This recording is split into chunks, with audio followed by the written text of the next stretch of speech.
আসসালামু আলাইকুম all out series আপনাকে স্বাগতম।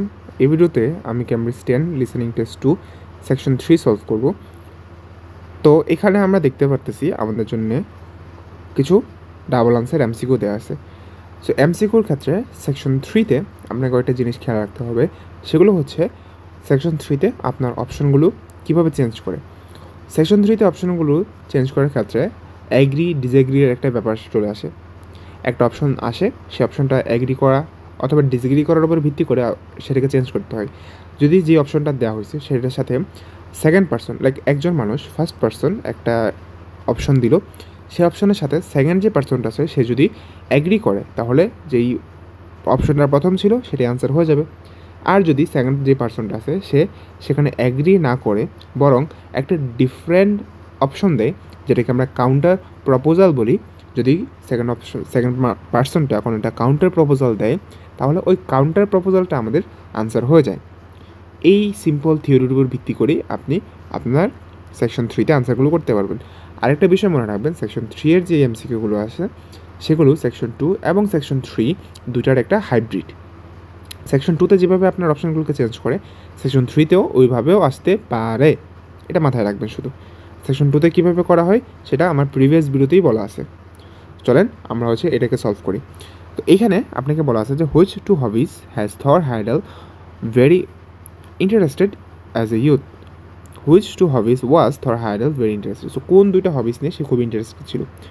সো হবিগুলো আমরা আপাতত পড়তেছি না, ঠিক আছে, আমরা এটাকে রেখে দিতেছি। আমরা যেহেতু ওগুলো ছোটো ছোটো আমরা এগুলো পড়তে পারবো, কারণ এখানে দেখেন আপনার খুব বড় বড় কিছু অপশন দেওয়া আছে। সো দ্যাট মিনস আপনার এখানে অপশনগুলো কিন্তু পড়তে হবেই হবে। তো এইখানে কী বলা আছে যে প্রশ্নটা কি সেটা আগে পড়ে নিই। Which do the speaker say are the two reasons why Heyerdahl went to live on an island. সো কোন দুইটা কারণে হাইডেল একটা আইল্যান্ডে যে বসবাস করা শুরু করেছিল। সো অপশনের মধ্যে কী কী আছে, এখানে কিন্তু আপনি 1 মিনিটের মতো সময় পাবেন, ঠিক আছে। সেকশন 2 শেষ হওয়ার পর 30 সেকেন্ড, সেকশন 3 শুরু হওয়ার আগে 30 second, so 1 minute. Examine ancient carving. So ancient carving মানে কি? এনশিয়েন্ট কার্ভিং মানে হচ্ছে প্রাচীন স্থাপত্য শৈলী, ঠিক আছে। Two examine an isolated place, যে একটা আইসোলেটেড প্লেস মানে কি এটা বুঝাই দিই। আইসোলেটেড প্লেস মানে হচ্ছে এরকম কোনো একটা জায়গা যেখানে হচ্ছে মানুষজন যায় না, মানুষদের থেকে দূরে। সো এরকম একটা প্লেসকে এক্সামিন করা, পরীক্ষা করা, এক্সপেরিয়েন্স করা, সেটার একটা লাইক এক্সপিরিয়েন্সের বাংলা কি, আরে পেটে আছে মুখে না, এক্সপিরিয়েন্সের বাংলাটা কি আপনাদের যদি মনে থাকে আপনারা কমেন্টে বলে দিন। আচ্ছা, to formulate a new theory. Formulate মানে হচ্ছে গঠন করা, একটা নতুন থিওরি গঠন করা। To learn survival skills. সো কিছু সার্ভাইভাল স্কিলস শেখা, এটা তাদের রিজন ছিল।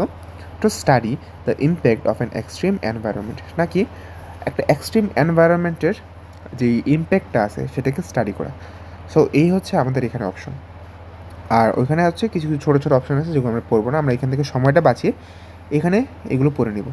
সো চলেন আমরা আমাদের অডিওটা প্লে করি। Right, well, for our presentation, shall I start with the early life of Thor Heyerdahl? Sure. Why don't you begin with describing the type of boy he was, especially his passion for collecting things? That's right. দেখেন একটা option এখানে দিল collecting, এবং ছেলেটা বললো কি that's right. That means এটার সাথে ওরা অ্যাগ্রি করলো। সো এটা একটা আনসার সরাসরি প্রথমেই দিয়ে দিছে। সো সবসময় খেয়াল থাকবে, সবসময় একদম অ্যাটেন্টিভ থাকবেন, কোনো এক্সকিউজ নাই যে হচ্ছে প্রথমে দিয়ে দিছে হঠাৎ করে চলে আসে এর জন্য মিস করে গেছে। নো, অলওয়েজ রেডি থাকতে হবে, কখন আনসারটা আসবে আপনি জানেন না। সো একটা আনসার চলে আসলো, আনসার আমরা দিয়ে দিলাম। He had his own little museum, and I think it's unusual for children to develop their own values and not join in their parents' hobbies. I'm thinking of how Heyerdahl wouldn't go hunting with his dad, for example. দেখেন হান্টিংটা নিয়ে যখন কথা বলতেছে তখন বলছে wouldn't go hunting, would not বলছে। সো হান্টিংটা বাদ, এখানে যেহেতু নেগেটিভ একটা কথা আছে। Yeah, he preferred to learn about nature by listening to his mother read to him. এই যে রিডিংয়ের যে ব্যাপারটা আছে সেটা কি সে করতো, ওটাকে তার মা, এখানে বলছে তার মা তাকে পড়ে শোনাইতো। সো এটাও বাদ। And quite early on, he knew he wanted to become an explorer when he grew up. That came from his camping trips he went on in Norway, I think. No, it was climbing that he spent his time on as a young man.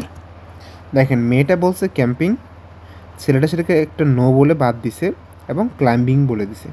That means এখানে আপনার দুটো answer হচ্ছে B এবং C.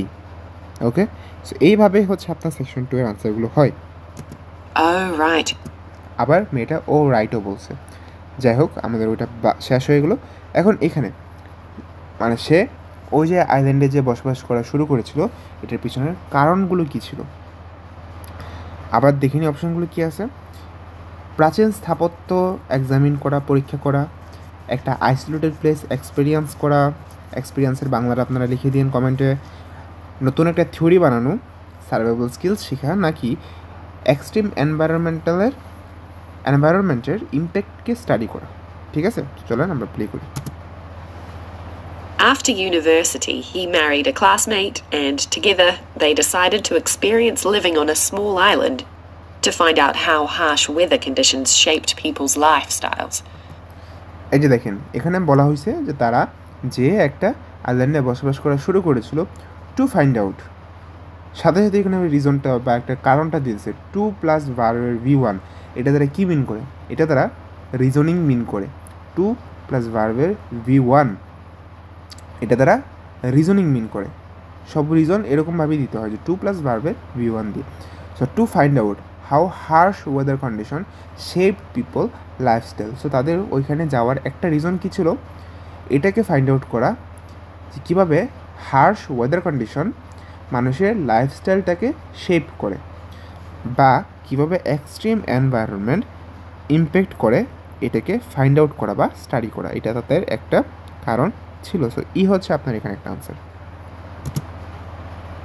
As part of their preparation, before they left home, they learnt basic survival skills like they learn before basic survival skill, এটা আপনি শুনছেন, কিন্তু এর আগে ঠিক শুনলেন বিফোর দ্য লেফট হোম, বাড়ি ত্যাগ করার পূর্বে তারা স্কিলগুলো শিখছে। দ্যাট মিনস স্কিলগুলো শিখা তাদের ওখানে যাওয়ার লক্ষ্য ছিল না। সো এটা হচ্ছে আপনার বাদ। building a shelter.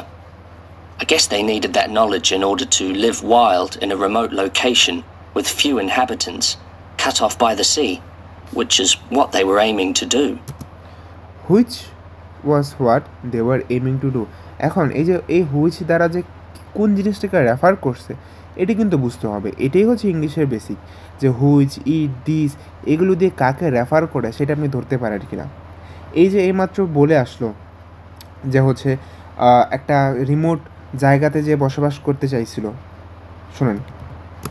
I guess they needed that knowledge in order to live wild in a remote location.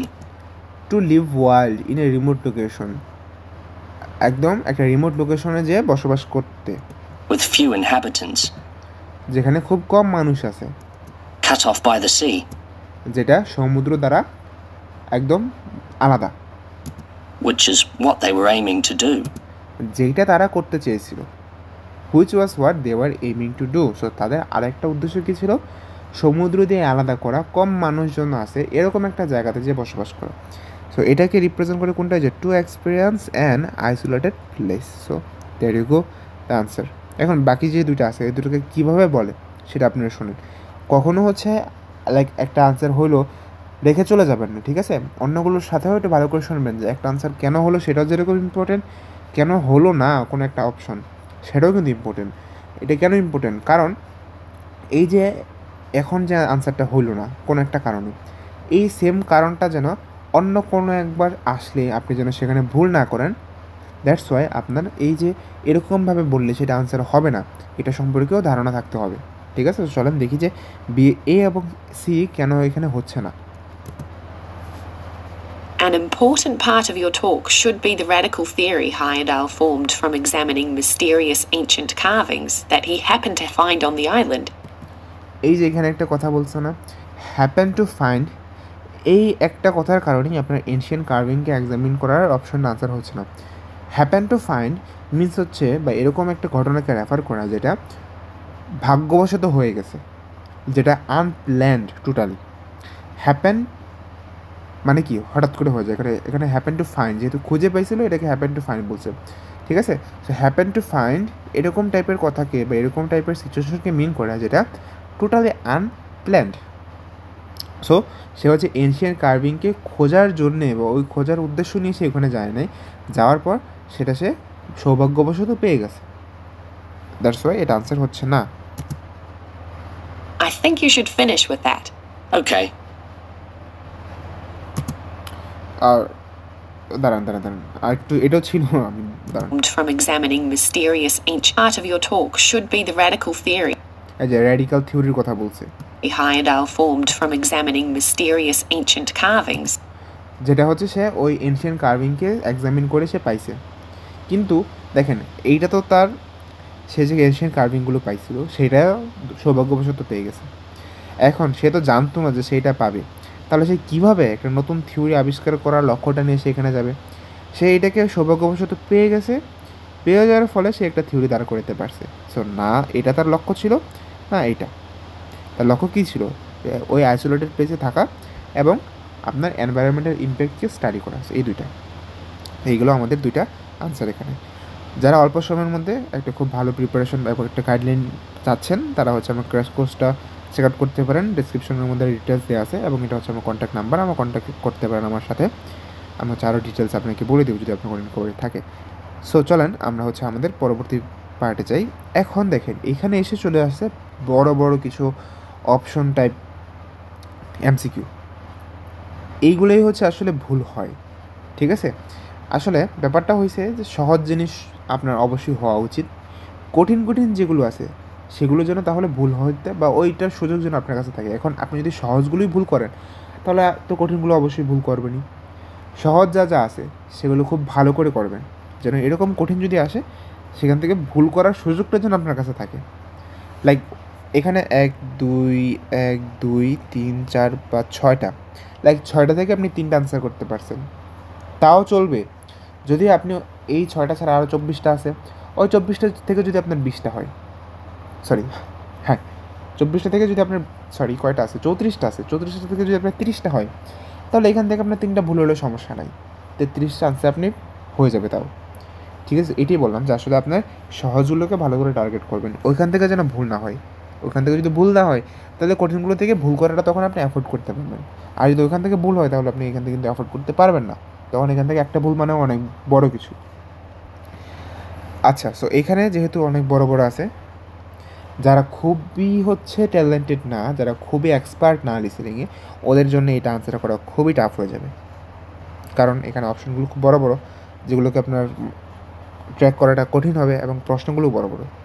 চলেন এটাকে একটু আমরা আস্তে ধীরে সলভ করি, আমরা টাইমারটা এখানে আর আনতেছি না। According to Victor and Olivia, so দুইজনের কথা এখানে থাকবে। Academics thought that Polynesian migration was from the east was impossible due to, so কী কারণে অসম্ভব ছিল? কারণগুলো এখানে কি? ফার অ্যাওয়ে দূরত্বের ব্যাপারটা, বোট বিল্ডিংয়ের ব্যাপারটা, আর উইন্ড অ্যান্ড কারেন্টের ব্যাপারটা, ঠিক আছে? Which to the speakers agree, so agree করতেছে মেন রিজন ফর হায়ার রাফজানি। সো রাফজানির মেন রিজনটা কী ছিল?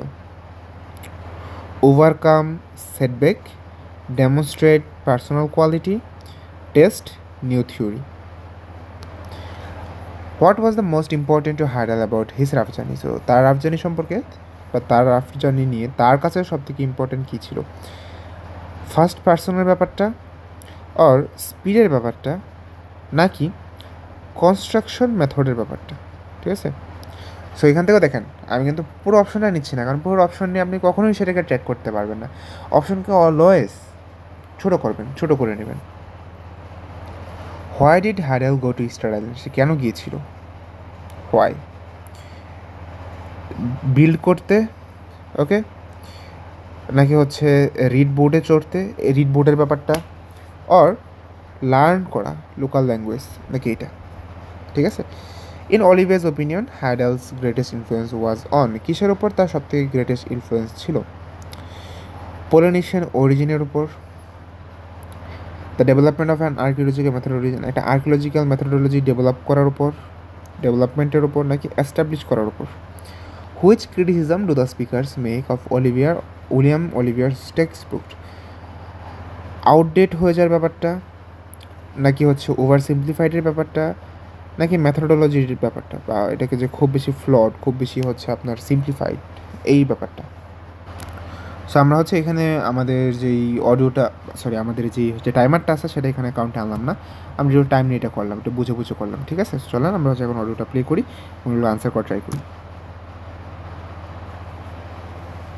All right, Victor, so after your part, I'll talk about Thor Heyerdahl's adult life, continuing from the theory he had about Polynesian migration. Up until that time, of course, academics had believed that humans first migrated to the islands in Polynesia from Asia in the west. Yes, they thought that travel from the east was impossible because of the huge empty stretch of ocean that lies between the islands and the nearest inhabited land. Yes, but yes, এখন ইয়াস বলছে, আপনি সেটা শুনছেন, কিন্তু কোন অপশনটা নিয়ে যে কথা বললো সেটা আপনি শুনতে পারছেন। এখন আপনি শোনেন তো, বোট বিল্ডিং নিয়ে কিছু বলে নাই, উইন্ড অ্যান্ড কারেন্ট নিয়েও কিছু বলে নাই। দ্যাট মিনস এই যে অনেক বেশি দূরে ছিল এটা নিয়ে ডিসকাশনটা হয়েছে, বাট প্যারাফ্রেজিংটা না বুঝার কারণে আপনি সেটাকে ধরতে পারেন নাই। বাট এখান থেকে তো কিছু এইখানে কিছু স্পেসিফিক জিনিস ছিল যেগুলো আপনি ধরতে পারতেন, যে বোট বিল্ডিং অথবা উইন্ড কারেন্ট, দুটার একটা বলে নাই। আর যেটা নিয়ে কথা বলছে সেখানে একটা ইয়েস বলছে, আলটিমেটলি এটা নিয়ে কথা বলছে। আপনি রিমাইন্ড করে দেখতে পারেন যে ওখানে এমটি স্ট্রেস অফ ওশান আছে, ওখানে ওশান আছে মাঝখানে, এবং অনেক বেশি দূরে হওয়ার কারণেই হচ্ছে আসলে জিনিসটা অসম্ভব ছিল, এটা ওরা বলছে। ওরা এখানে কী করছে জানেন, ওরা হচ্ছে প্রশ্নটাকে ওরা বলছে, প্রশ্নটা বলে ডিরেক্টলি অপশনটাকে দিয়ে দিছে। এই জিনিসটা কিন্তু অবশ্যই খেয়াল রাখবেন যে প্রশ্ন বলে ডিরেক্টলি কোনো অপশন দেয় কিনা এবং সেটাকে চেঞ্জ না করে কিনা। এই একটা সিম্পল জিনিসকে যদি আপনি ট্র্যাক করতে পারেন, অনেকগুলো এমসিকিউ আপনার কারেক্ট হয়ে যাবে। আচ্ছা, সো রাফ জার্নির রিজনটা কোন বিষয়টা নিয়ে হচ্ছে ওরা এগ্রি করছে, যে কোনটা হচ্ছে ওই রাফ জার্নির রিজনটা ছিল একটা সেটব্যাক মানে কি? সেটব্যাক মানে হচ্ছে ব্যর্থতা, একটা ব্যর্থতাকে ওভারকাম করা, পার্সোনাল কোয়ালিটিটাকে ডেমনস্ট্রেট করা, নাকি একটা নতুন থিওরিকে টেস্ট করা। Heyerdahl spent ages studying the cloud movements, ocean currents, and wind patterns to find if it was actually possible. And another argument was that there was no tradition of large shipbuilding in the communities lying to the east of Polynesia. But Heyerdahl knew they made lots of coastal voyages in locally built canoes. Yes, or দেখেন এখানেও একটা ব্যাপার হয়েছে যে ওরা শুধুমাত্র, দেখেন আপনি পরবর্তীতে কিন্তু এই দুটো শুনতে পারছেন, কিন্তু এই দুইটা শোনার সময় আপনি ইম্পসিবল টাইপ কোনো কথা কিন্তু আপনি শোনেন নাই, কিন্তু শুনছিলেন কখন? যখন প্রথমটা নিয়ে কথা বলতেছিল, ঠিক আছে? সো এটাই। or sailing on rafts, as was shown by the long voyage that Heyerdahl did next. It was an incredibly risky journey to undertake. Sometimes I wonder if he did that trip for private reasons, you know, to show others that he could have spectacular adventures. What do you think, Olivia? Well, I think it was more a matter of simply trying out his idea, to see if migration from the east was possible. Yes, that's probably it. দেখেন মেয়েটা কোন অপশনটা দিল, এই যে trying out his idea, যে এটা আসলে সম্ভব ছিল কিনা, এবং ছেলেটা সেটার সাথে অ্যাগ্রিও করছে। সো সি হচ্ছে আপনার এখানে আনসার। দেন রাফ জার্নি নিয়ে কোন জিনিসটা সব থেকে বেশি ইম্পর্টেন্ট ছিল? ফার্স্ট পার্সন নাকি স্পিড নাকি construction method? And the poor guy suffered a bit at that time because the war forced him to stop his work for some years. Yes. When he got started again and planned his epic voyage, do you think it was important to him that he achieve it before anyone else did? I haven't read anywhere that that was his motivation. প্রথম অপশনটা দিল এ, ছেলেটা সেটাকে agree না করে দিছে, so এটা আপনার বাদ। The most important factor seems to have been that he used only ancient techniques and local materials to build his raft. এই যে বিল্ডিংয়ের কনস্ট্রাকশনের কথা পাইছেন, এনশিয়েন্ট বা অথেন্টিক কনস্ট্রাকশন মেথড, ছেলেটা এটাকে বাদ দিয়ে অপশনটা দিছে। That means there you go the answer. Yes. I wonder how fast it went. Well, it took them 97 days from South America. এখন হায়ডাল কেন গিয়েছিল? বিল্ড করতে, স্ট্যাচু বিল্ড করতে, নাকি রিড বোটে চড়তে, নাকি লোকাল ল্যাঙ্গুয়েজ শিখতে? To the Pacific Islands. And after that, Heyerdahl went to Easter Island, didn't he? We should mention the purpose of that trip. I think he sailed there in a boat made out of reeds. No, that was later on in Egypt, Olivia. দেখেন option আসলো, option বাদ হলো, এখন শুনুন কি option আসে। Oh yes, that's right. But what he wanted to do was talk to the local people about their old stone carvings and then make one himself to learn more.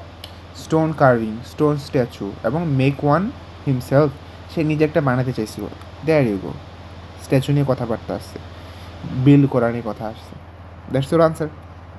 Or about the process. I see. Well, what a great life. Even though many of his theories have been disproven, he certainly left a lasting impression on many disciplines, didn't he?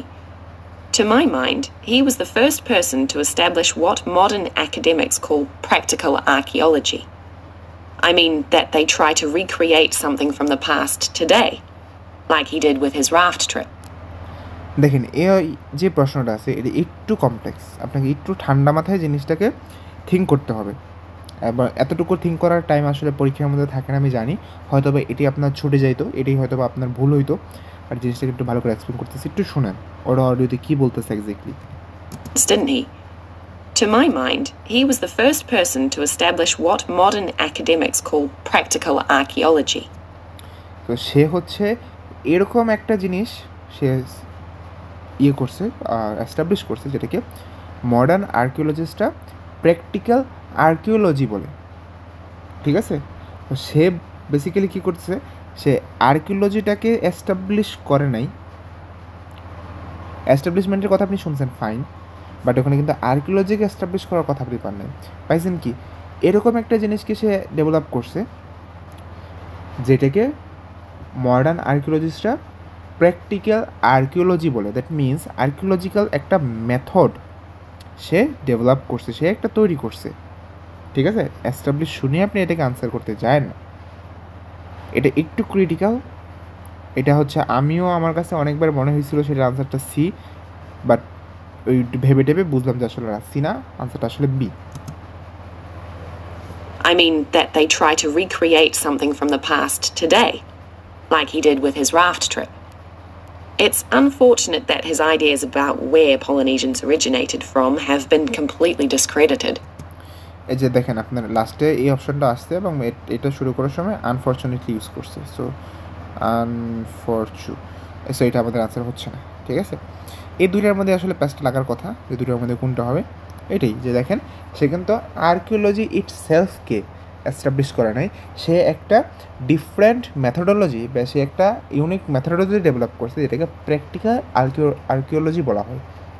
Okay, so last one, Olivier যে text বুকটা আছে সেটার কোন জিনিসটাকে out of date বলতেছে, sorry কোন জিনিসটাকে নিয়ে ক্রিটিসাইজ করতেছে, out of date, oversimplified, অথবা মেথোডোলজিটা হচ্ছে খুব ফ্লড।